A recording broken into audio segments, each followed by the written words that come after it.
Welcome to ImprovSophy, where we bring living room discussions to your daily life. This week, we are currently discussing the final chapter in the book, The Four Loves by C.S. Lewis, on charity. Enjoy!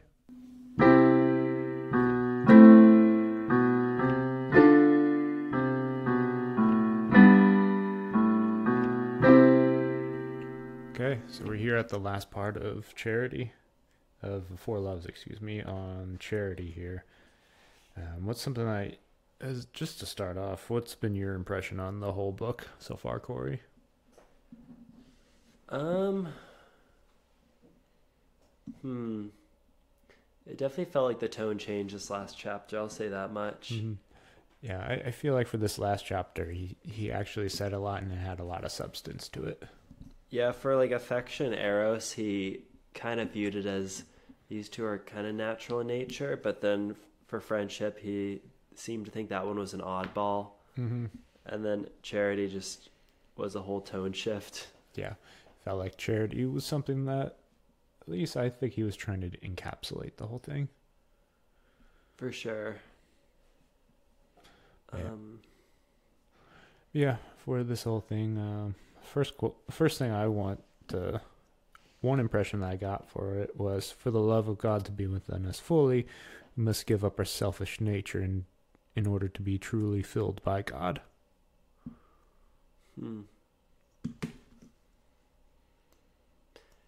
Yeah. Oh man, I'm trying to think. I guess I'll get into this. Well, do you have more overview? I mean, I do, but I want to have that piecemeal throughout the whole episode. Okay, so I was listening to our, I guess, intro video, and I think the way it ended was talking about well-ordered love, and then this analogy of like the pyramid of love. Mm-hmm. So I actually drew a diagram just kind of thinking through that, and it did become a pyramid miraculously. Oh, okay. And I kind of do it with two polarities. One is the transcendent and the natural. Mm-hmm.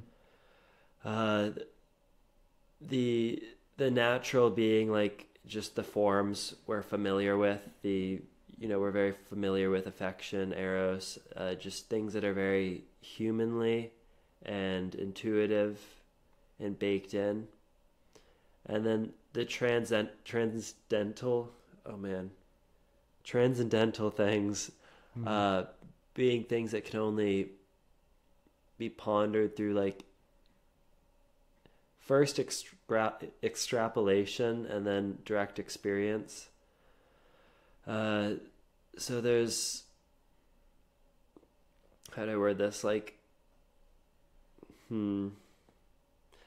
Yeah, it seems like the natural things and the natural loves can point towards the transcendental. Transcendental. Oh my gosh, I cannot pick a word today. That you love a friend well, and you love a partner well, and you have affection towards people, and it can almost make you ponder this thing bigger than yourself, this bigger love. Mm-hmm. And then once you have maybe a direct experience of the transcendental, it actually kind of goes back into the natural. It's like the Bible verse that the kingdom of God is like yeast that works its way through a bread.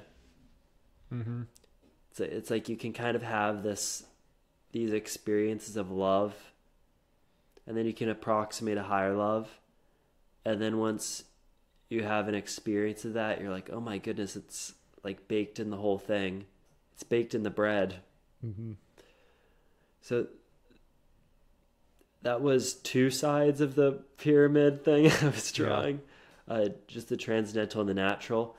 And I think there's issues for both. For the natural, you can think of as an image the evolutionary biologist that can't really think beyond the natural. They struggle to extrapolate. They maybe would say, human intelligence is really impressive, but they wouldn't be able to ask bigger questions than that. The one I've told you a bunch of times is saying, okay, is there life out there in the cosmos? Is there intelligent life? Is there intelligent life that's learned to love? Is there intelligent life out there that's learned to love, that sees our love as primitive? I think I think certain groups cannot be able to ask the second two questions and contemplate something bigger themselves.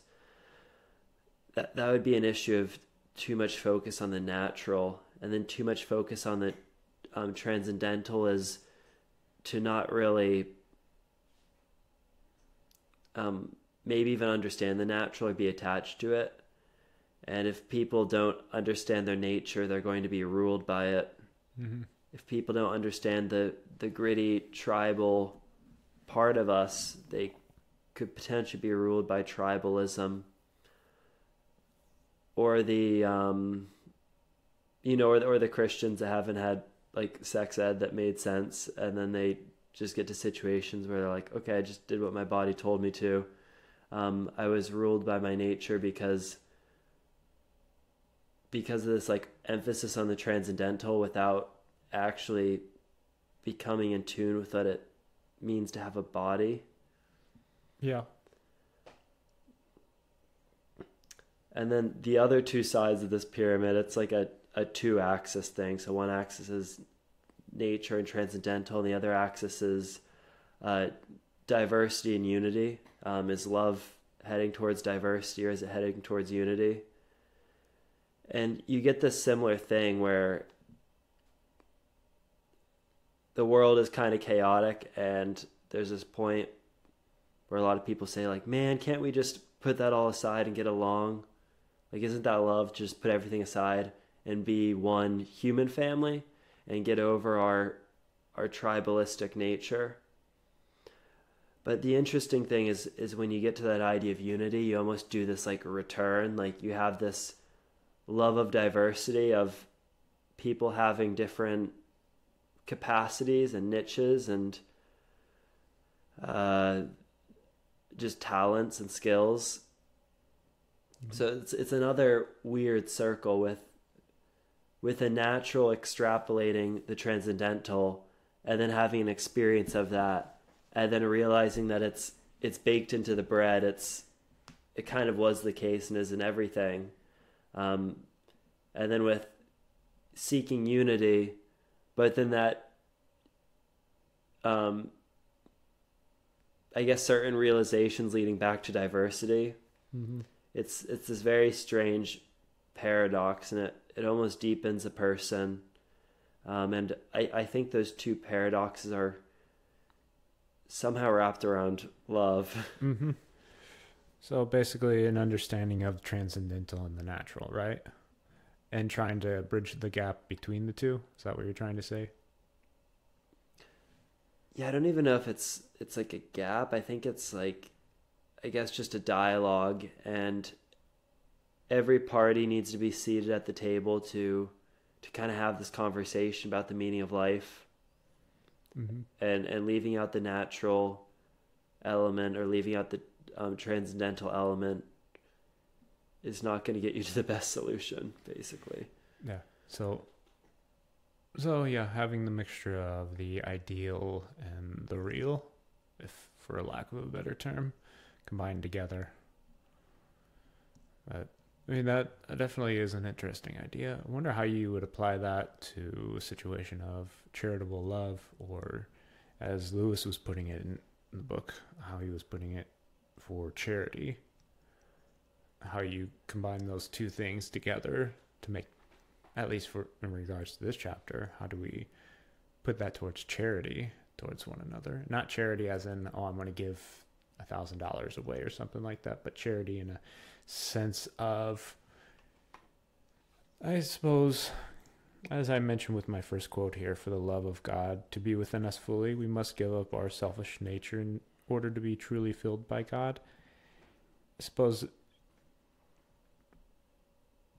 in order to have a better understanding of yourself, you have to understand that you are both spiritual and natural.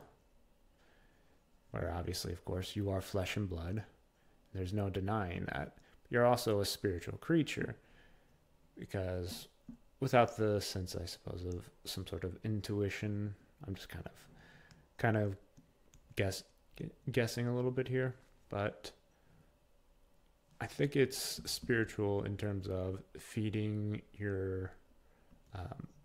feeding the mental health side of yourself. Of course, you have so many spiritualities out there, but the issue is, do they truly point to a true source of love and charity? Because you have many out there who have this transcendental meditation and other things of that sort. I'm sure that some of them help some people, but do they truly help the person achieve virtue within themselves, to properly order your loves, so to speak? Yeah, I think any improper ordering of love will eventually bear bad fruit. So I guess I'm not like personally super concerned if someone has like a closeted bad motivation, because I think it will eventually come out, and then they'll have a chance to change it. I guess I guess it's I guess I've seen some circles where there's this like hidden cynicism. It's like, oh, you seem happy, you seem like you're doing the right thing, but like, is there really not something in there? Like, is this really as pure as you say it is? Mm-hmm. And I guess I'm not super concerned personally about putting like a scalpel in someone's motivations and like digging around to make sure it's like all good. Yeah. And I suppose that would be on the individual person themselves. So you can take, let's say somebody else is giving you something, you can only take what they can give you if it is, say, a gift. Now, what that person's motivation is, that's up to them. If you receive it in good faith, then you're receiving something in good faith. But if they're giving it to you with ulterior motives, that's on them for not having true love and charity within themselves. Yeah, but as you just said, you can't take a scalpel and poke around in somebody's subconscious, or a metaphysical scalpel, a better way of putting it.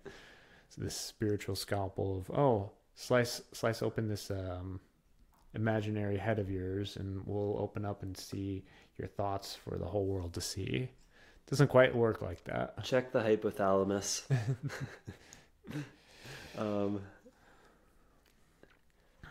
But I think a good understanding of having this, to tie this first point together, how does one tie both the transcendental and the real together? I suppose in the person of Christ himself, who became fully God, who is fully God, but who came as fully man, who gave himself as a perfect sacrifice for humanity. In that sense, that is true charity, to give up heaven for just a short amount of time for himself. Yeah, I don't even know if it... Like, some people like to view things as like, oh, these two opposites, hold them in tension, or like glue them together, duct tape them together. I guess maybe I'm being a little hippie and Eastern here, but I think like part of engaging yourself in the paradox can have this like deepening of the self, that you don't even need to reconcile opposites. You just need to, behold one in your left hand, behold one in your right hand, and look at the two realities. And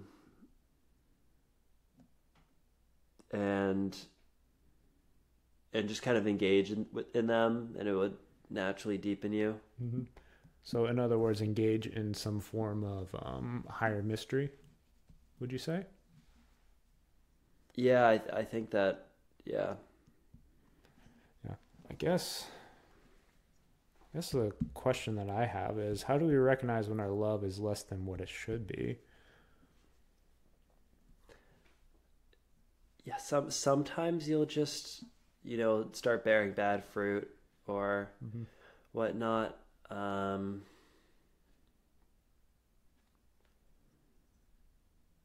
hmm. I think a good way of putting it is self examination to see where you're at. Obviously, though, unfortunately, there are those who have such a lack of self awareness that they think that they're literally God's gift to humanity. But as a matter of fact, they're closer to the devil himself than they are to even the lowest of angels. Yeah, I think when there's peace, to quote Jung, when there's peace, or I'm sorry, his quote's, when there's wisdom, there's no conflict between thinking and feeling. I I think hmm, maybe like a deeper peace might be part of it. When things are done out of fight or flight, us versus them, uh, getting your blood pressure up and all that stuff. It doesn't seem like that's ever really the way forward. Mm-hmm. Now that there are times that you'll be in like a situation where your body will kick into that mode like naturally, and it is kind of a balancing thing. However, I think if you're engaging in ways of life that are perpetually stimulating you and getting you in this anxious fighting position, then I think that would be a sign of not having wholeness. Hmm. I wonder how that would be, where somebody, let's say, going back to the self examination part, how somebody, even in trying to examine themselves, how would they have a lack of wholeness? I'm wondering what do you think? If you don't know, that's okay. Because I'm asking for myself as well.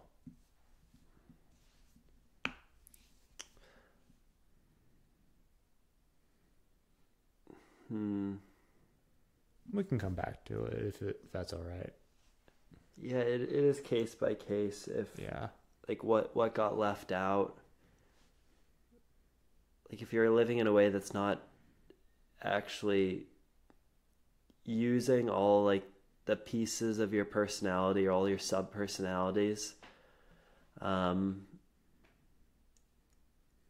if you're like existing in a mode where a big chunk of you is being left out, Mm-hmm. or repressed, honestly.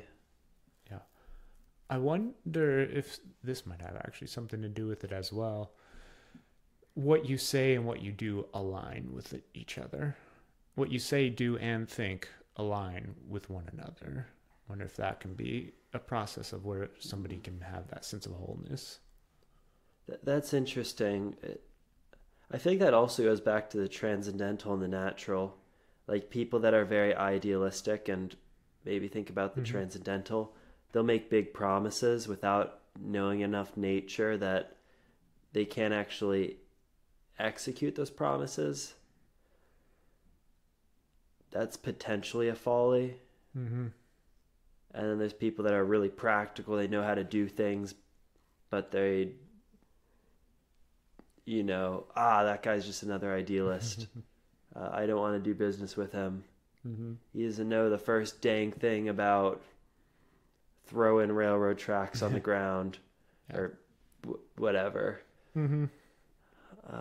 So yeah, I think to have like a really solid word, you need to have enough experience to be practical about it, but also have something driving you forward. Mm-hmm. I wonder how we can apply this towards charitable love towards other people, not just in regards to having a sense of self wholeness for ourselves, but also how do we apply these selves to each other? I suppose, how can we have wholeness with our friends, community, or what have you, and have a greater expression of what not superficial love, but true love is? Yeah, I think love is like the engine of finding wholeness. I guess that's the assumption I didn't say. Mm-hmm. I think it is the only way forward.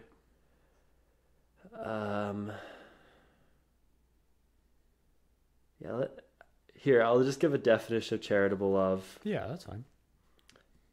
A charity, a love disinterested in the beloved's desires, but desires the fullness of the beloved's nature.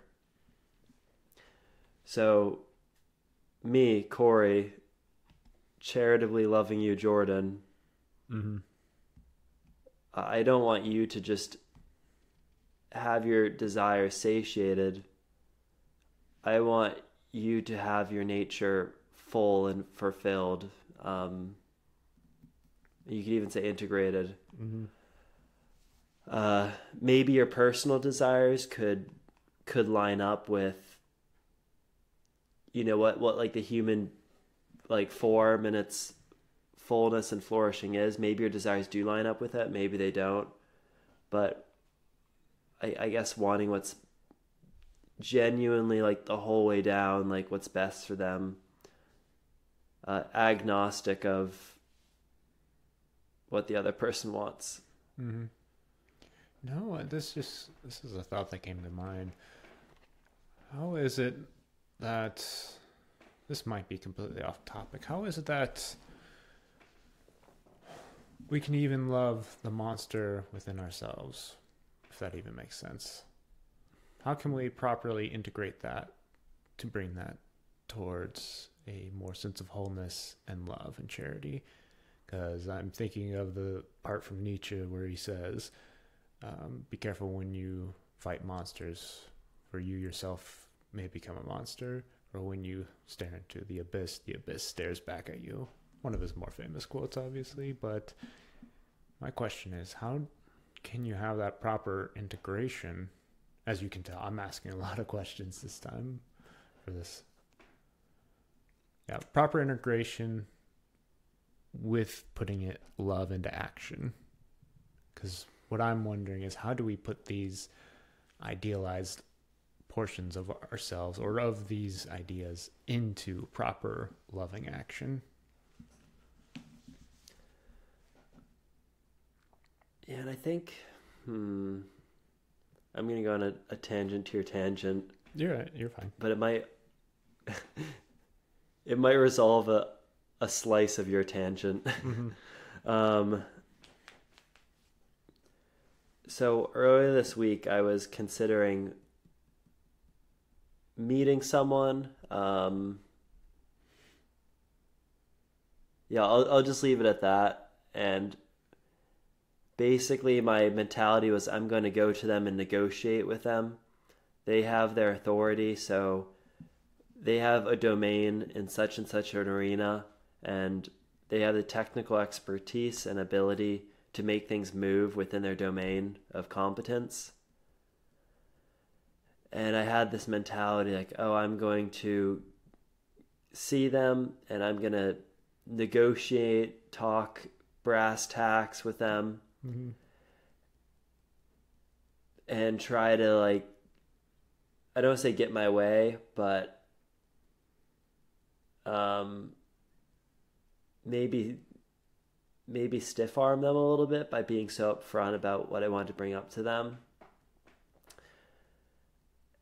And I realized that if I went into the conversation like that, I'm actually like bringing this energy with me, that I'm setting it up as an arena, like, oh, gotta, ace this interview, or gotta win this contract, or gotta, like whatever it is.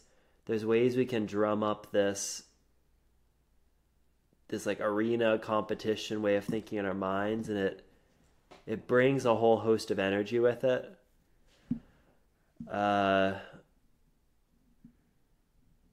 That is kind of a choice.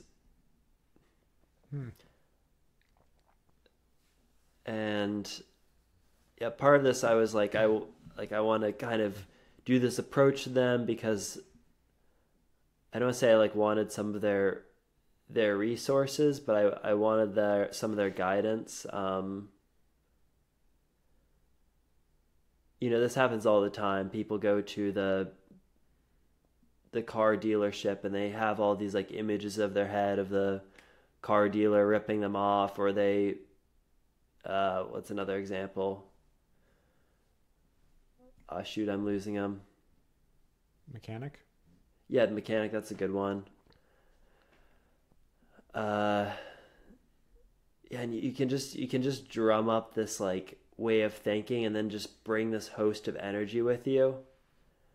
And then it's like just another customer service rep getting ripped into for no reason because this host of energy has been brought into the room with you.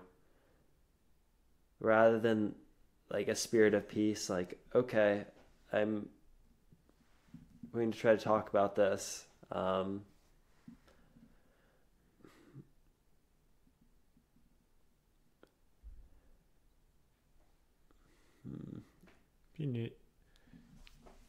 was about to say, if you need to take a moment to think further, don't worry about that.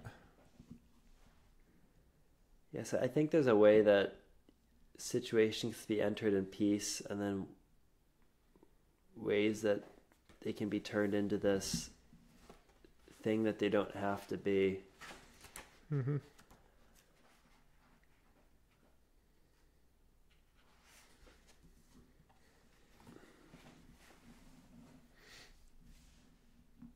Yeah, I feel like that.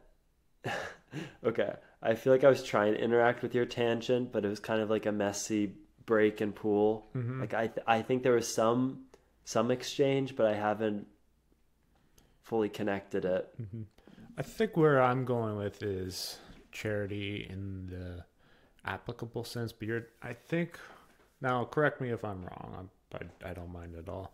I think where you're trying to go with is trying to bring a certain type of energy to somebody, and that energy, is that going to be, I guess, I don't know if this is the right word, conducive to the situation? What do you think? Yeah, I think you can anticipate bring certain energies into areas, but to just like be at peace and let love follow as its energy is a much different mentality than trying to manipulate and control and coerce and subverse the situation.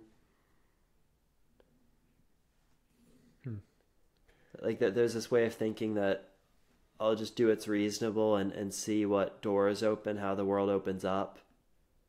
And then there's this control other way of thinking where it's like trying to get what you want, and it almost lacks like this element of, I don't know, pick your word, peace, gratefulness, faithfulness. Yeah. I think a good way, I don't know how to add on to that. I think a way to apply that is, what kind of energy are you trying to bring into the situation, and are you cognizant of that sort of energy? Now, I think the goal should be to invite love into every situation. Mm-hmm.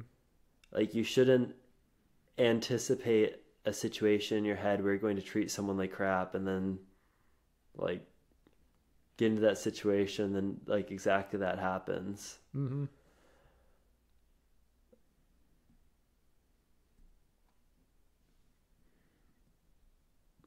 I think a good way, excuse me, I think a good word to use for this, at least for certain situations of our lives, is, are we willing to be vulnerable when bringing those type of energies? because to kind of string that in is, at least I think it was on page 155, and I have it written down right here. To love at all is to be vulnerable. Love anything, and your heart will certainly be wrung and possibly be broken. Trying to find it on this page here. Well, but yeah, that's the thing though with true love in regards to giving or something of that sort. Sometimes there are times where there is the possibility of getting hurt.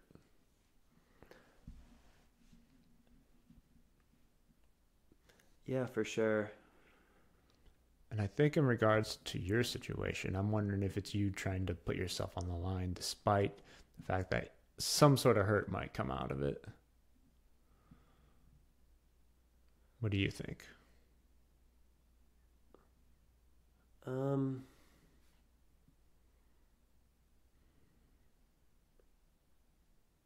Yeah, I guess it was. Yeah, I guess in my situation, it was almost like this overcompensating to try to come off a very certain way, rather than just be at peace and do everything within my means. Like do the right things, but not really have this anxiety that turns into a weirdly framed situation. Mm-hmm. Yeah, I think in regards to, as well, charity, at least in the way I'm trying to understand it, in the way Lewis has it here, I think it was something along the lines of giving of oneself. Maybe not so far as it would be for agape, in terms of continuous giving of oneself despite whatever might be there. But it almost seems as if though it's this sense of giving yourself wisely. I think good charity is to give yourself, but to give yourself wisely. I'm wondering if that's something along the lines of what Lewis was probably trying to say. Yeah, I think there are limitations. Like Christ would like seclude himself, and he had like crowds of people asking miracles. Like, man, how much energy did this guy have? I think that's a good understanding of even Jesus in his, even though he was fully God, he still had human limitations that he willfully let himself endure. And so in regards to himself being willfully limited, he had to withdraw for a time to recharge. And I suppose a good understanding of the people who always wanted a miracle from him, they're always asking, but the question is, are they asking because they truly want to change, or are they asking because they want just something and just go about their days with an unchanged life? Because love is something that should transform, not to be, and it's not something that should be completely selfish and self-satisfying. Yeah, I agree with that. Miracles are problematic because they're... Well, it depends on the miracle, but I think if the miracle does not serve to change a person internally, then I would say the person, even if they were healed of a physical ailment, their spiritual state, I would say, had either no change or is in a worse state.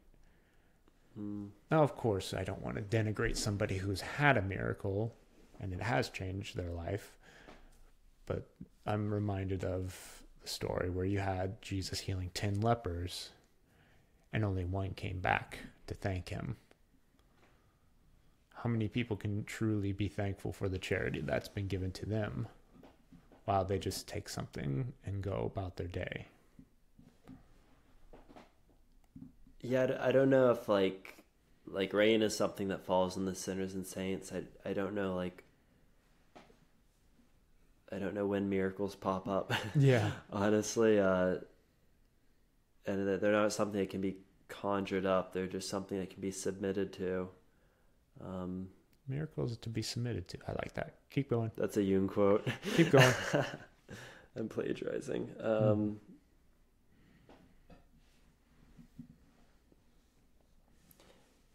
Yeah. Hmm. Yeah, love is wanting to see the fullness of someone else's nature. Um, but it almost has to be shot through with a direct experience of the divine to even understand the depths of what you want for someone else. Yeah. I wonder, now the question is, some people can have an understanding of someone's nature, at least in this day and age, to be it's misunderstood. And unfortunately, they can say, well, my nature is this, my nature is that, but are you truly integrated with yourself? And even if you say that you're integrated with yourself, can you honestly say you truly are, well, for lack of a better term, happy? Even though that's the term that I wouldn't use, but that's the only thing that I can think of in the moment. I think the world is exhausting. You can give your best to the world every day and be smacked in the face. Uh, hmm. Hmm. I, Like for some people, give the world their best every day, and like new worlds open up for them and new doors. For other people, you give the best to the world and they're, martyred. yeah. Like it really can go either way. I think you have to view it as, like raising kids, like they're exhausting, but they're worth it. Like you love the whole process of people's nature coming into being, and a proper and integrated and beautiful version of their nature coming into being. Mm-hmm. Like why would you have a child? Why would you not be an antinatalist, which is the field of philosophy that believes, Which is nonsense. yeah, the field of philosophy that believes like life is suffering, so having kids is unethical. Like you have to have a love for the whole experience of someone being born, having their first steps, learning to walk and talk, getting braces, Yeah. and being made fun of for them, joining their junior basketball league, learning to loving someone, and perhaps even learning to love the divine. Like, I think there has to be this cross section of like, the whole thing is a mess, yes, but I'll take that mess. And that almost has to be the mentality of God creating the universe. Like, oh man, this thing's gonna be a mess, but but I am gracious, and I will see all things come into fruition. Mm-hmm. Yeah, I think that's a good way of putting it. I think as well, to go along with that mess is, quote on page 156, if our hearts need to be broken, and if he chooses this as the way in which they should break, so be it. Think about the hurts. Oops. Think about the hurts we've had in our lives that have helped shape us into better human beings. Unfortunately, for some people, their hurts break them for worse. I know my hurts have broke me for better. I guess a good quote from a pastor that I heard was, would you rather be broken and bitter or broken and better? And I suppose it depends on the environment that you're in too. Some people have a harder time in that environment to be better. But I guess this is just a blanket statement. It's better to be better. And I know it probably sounds cliche to somebody out there, like, oh, better to be better. Tell that to me in my situation. I'm like, I, I don't know what else to say to you. I, I mean, it sounds nice, but I suppose to anybody when it comes down to the practical experience of it, some people are just so bitter that nothing can really get in. But I'm not the judge of their hearts. I have to leave that up to God himself to be their ultimate judge. Yeah, I don't know if it's like this eternal recurrence of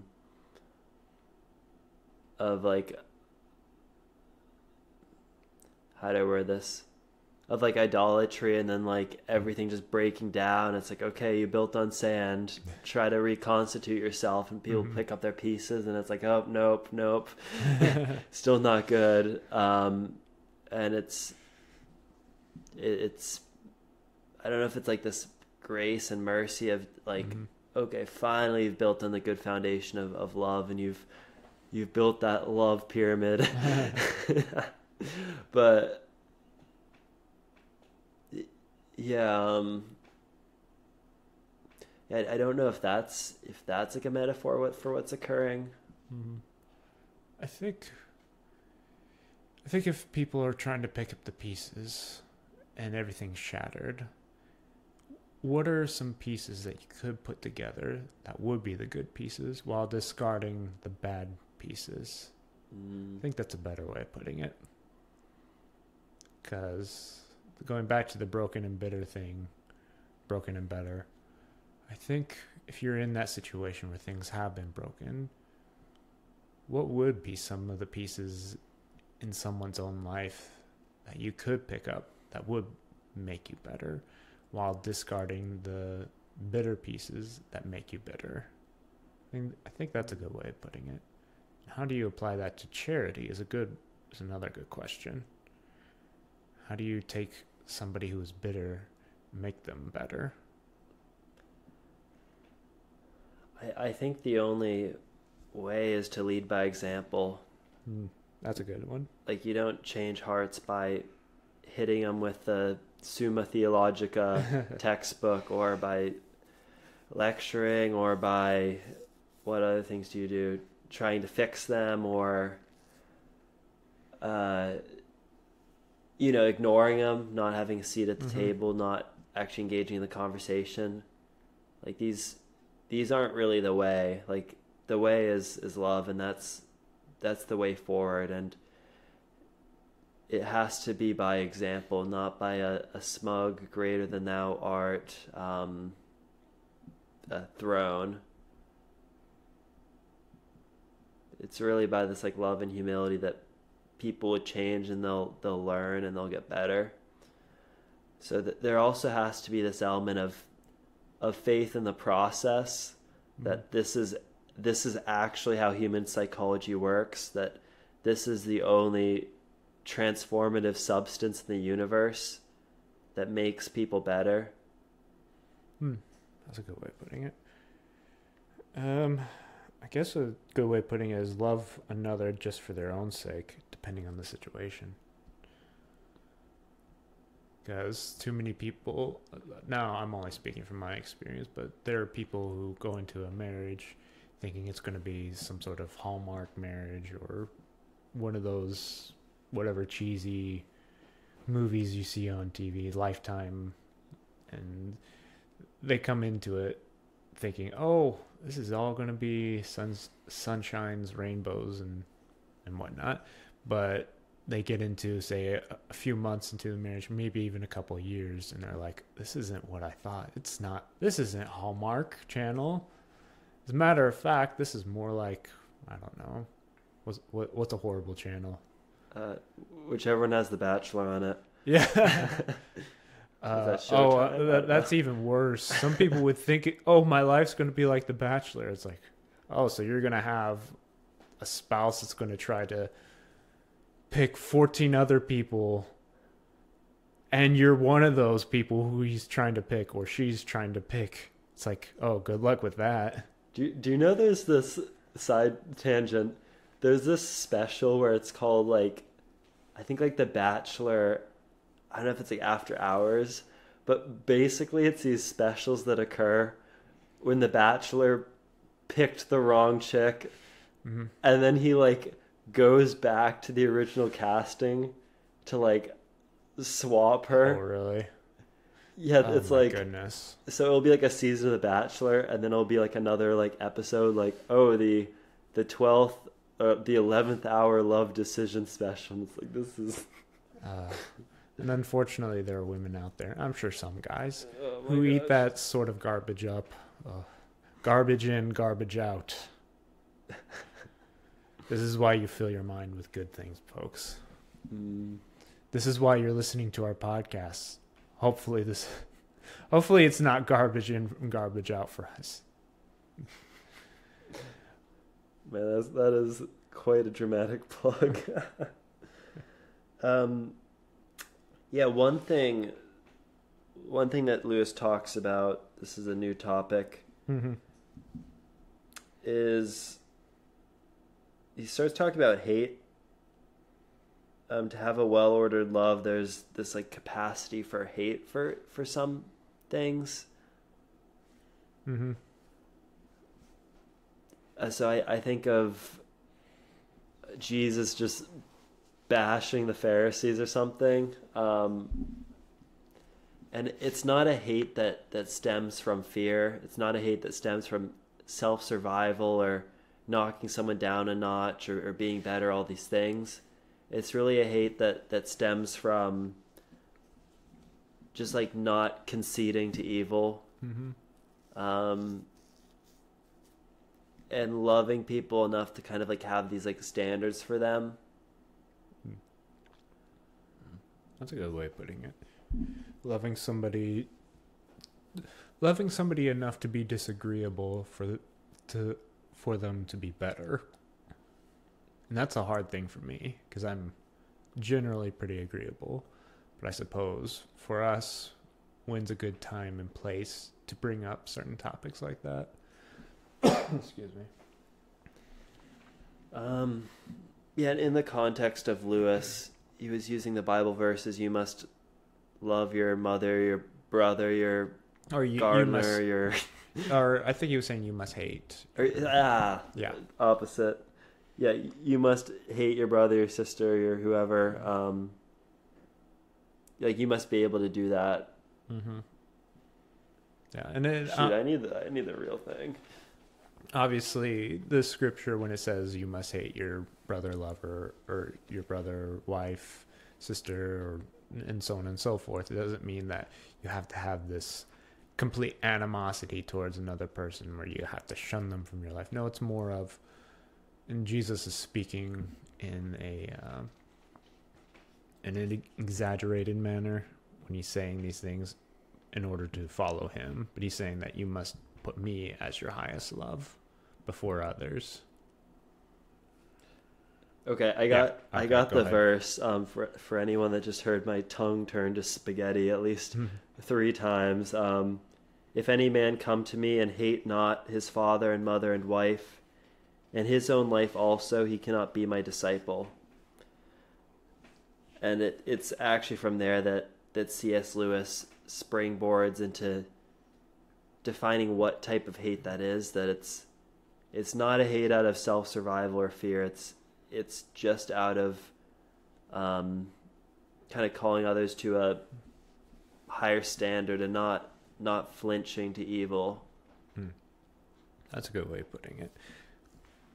I think a good way. Let me see here. It's part of my notes. Let's see here. So here's a good one for some of us out there is when are there times in our lives when we become obnoxious with trying to show off bad love or love that is not charity? Does that make sense? Like you're just being so obnoxious, like, dude, back off for a moment. I've got this. Please. I suppose a good way, I guess, to answer my question is a helicopter parent. or somebody who sees somebody else struggling, but they're kind of still doing it, but it's like, okay, you know what, let me step in. It's like, no, I want to take care of this. Let me have this. I'm just trying to help. I don't need your help. Think of, I guess something like that would be it. What do you think? Yeah, definitely. Here's the transcendent in nature thing. Like, there has to be this respect for nature and human psychology and what simply is the way and how people actually change. And I think there has to be a trust in the process. Yeah. So, yeah, those people that jump in and offer unsolicited advice, like that's cool. But if you look deep enough in yourself, you'll realize that it just doesn't work. Yeah. Truth always enters through the side door, blindsides you and sacks you or something. Mm-hmm.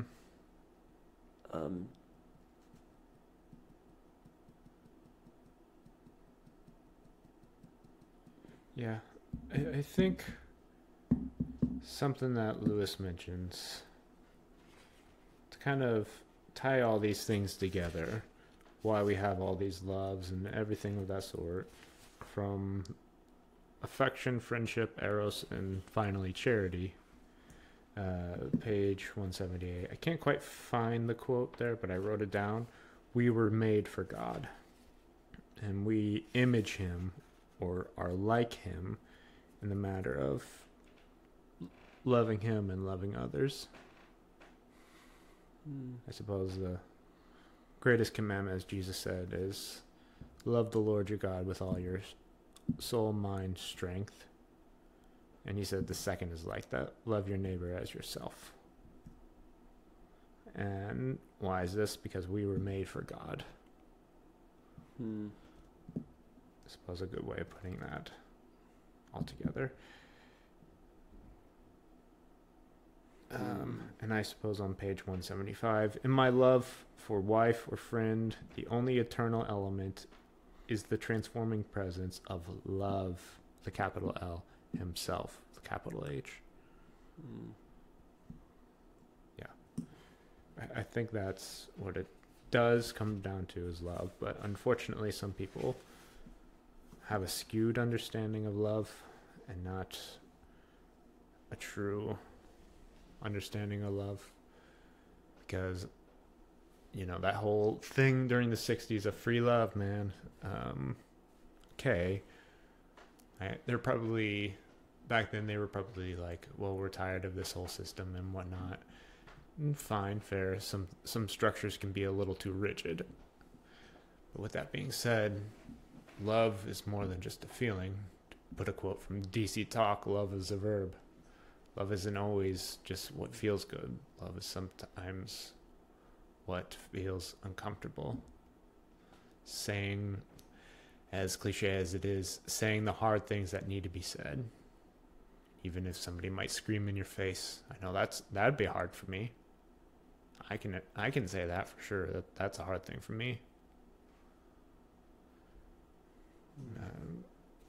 I just think that sometimes love isn't always what we think it is, if that makes sense. Love isn't always a warm fuzzy. There are times where love is discipline. And this is what I was going to go boundaries. Yeah, boundaries is good. And I think what is true self-love is true self-love allowing yourself to always, spend 8 hours a day watching Netflix, although sometimes you just need to relax. There are times where it's like, okay, I weigh 5,000 pounds. Oh my gosh. I'm just going with you know where I'm going. I ate an elephant, and that elephant ate a hippo, and that hippo ate something bigger. I weigh 5,000 pounds. I'm on the couch all day. I'm not doing anything for myself, but I love myself. Do you really? I think true self-love is sometimes taking a hard look in the mirror and saying, I need to get my life in order. I need to have enough self-respect and self-love to do some hard discipline in my life. Like, you're saying people that treat self-love as this kind of superfluous category, like, oh, I don't need to actually like integrate my nature. I can just be like a couch potato. When really someone that critically looks at this person's nature and says a full version of this nature is to, what's the word? To exercise all these instincts, to exercise your religious instinct and your instinct for just like the body and moving around, and your instinct for the intellect, and your instinct for like the emotions, or however you frame it. To say self-love is this category you can just pitch parts of yourself that you don't want to work on into, it deeply lacks the self-respect. It's like, oh, self-love, I'm gonna I don't even have a good example. Yeah. I'm going to eat chips all day and not do anything. Something like that. I don't know. What types of chips? My choice would be kettle chips. Kettle chips, okay. I hear kettle chips are a white person thing, but I don't care. I like kettle chips. Yeah, so I think I agree with you with self-love not being this fuzzy category to just pitch things into that you don't want to do. There's a balance to all things: exercise, rest, work, family. Not neglecting the spiritual exercises as well within yourself. Morning and evening prayers. And I don't know. I don't really have anything else to add. Do you? Let me check my handy notebook. Oh, yes. Lewis ends by talking about heaven. Oh, please. I can ramble. I kind of wrote this more as a question in my notebook, but it was how he ended the book, so I would like to cover it. Yeah, go ahead. Yeah, you kind of hinted this earlier. Like, he says that the only love that would survive and like make it through the gates of heaven would be that which has been made full through charity. Mm-hmm.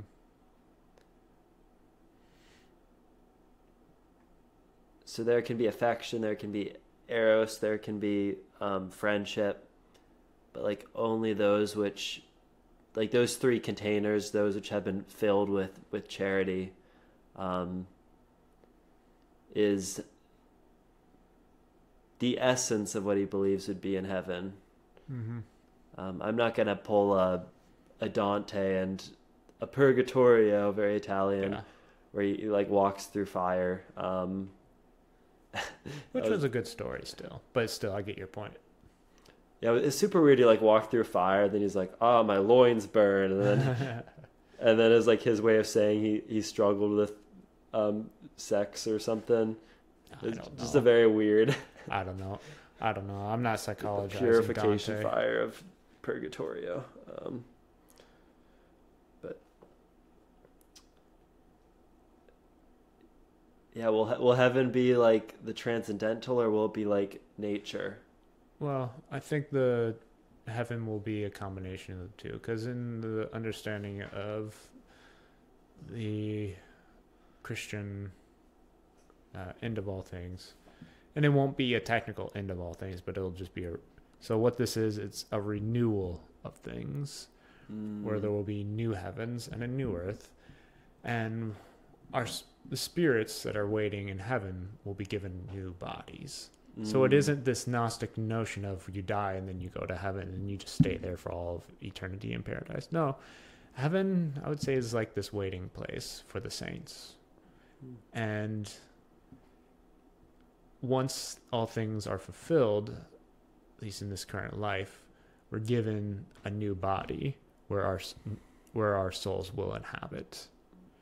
where we'll have a proper connection with the material and the immaterial, where our souls will be with our bodies, but our bodies will truly be whole at that point.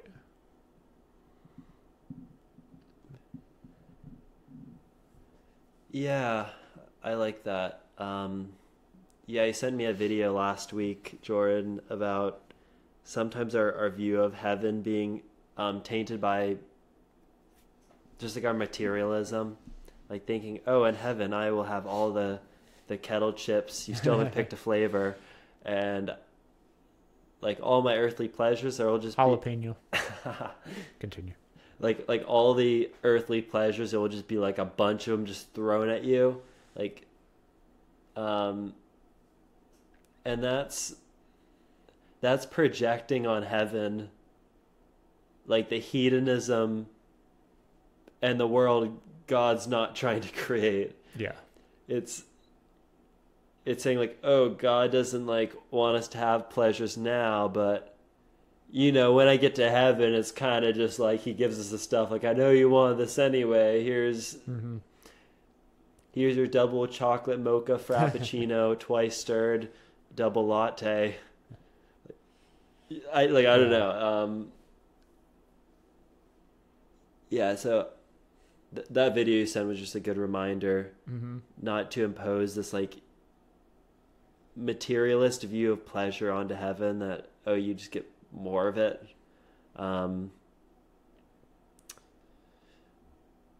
Yeah, as far as the transcendental in nature, yeah, this paradox is going to lead to a new heaven, a new earth, a new Garden of Eden, new paradise, city on the hill, people holding hands saying kumbaya. I think it'll be more fulfilling than that. But it's still nice. Yeah. Yeah, people actually connecting to each other rather than being very disconnected. People being very disconnected and territorial. I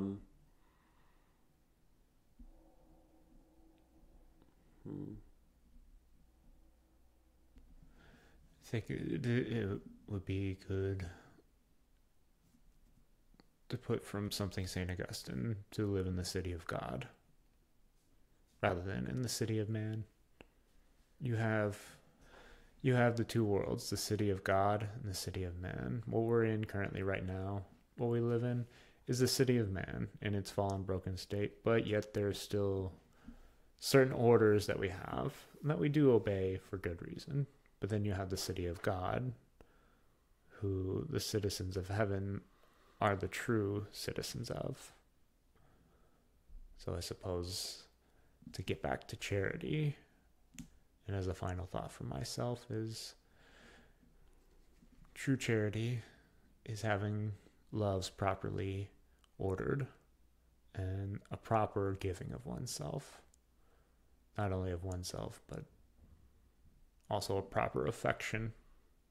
Going back to the first love, the storge, as it is in Greek. But charity isn't just the warm fuzzy. Charity is putting things into action. It's like that 1 Corinthians 13 part where love is patient, love is kind, does not envy, does not boast, and so on and so forth. It's putting love not only in proper affection, but it's also putting love in its proper action.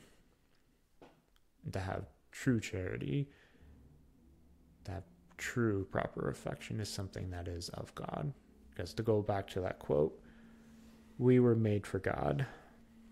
And from St. Augustine again, in his Confessions, our hearts are restless until they rest in you.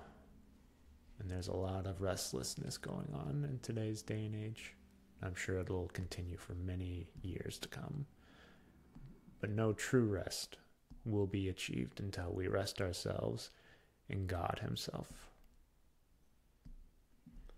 Awesome. I cannot outdo that. Yes, I still need to get the next book, but It's okay. We'll figure it out. this is one in the bank. First 5 podcasts. Yeah. High 5 Yeah. podcast. That was a weak high five on our part. Making a fool of myself. Anyways, I got nothing else. Do you have anything else, Cory? No. All right. Hope you guys have enjoyed all this. We'll see you for the next one. Be well.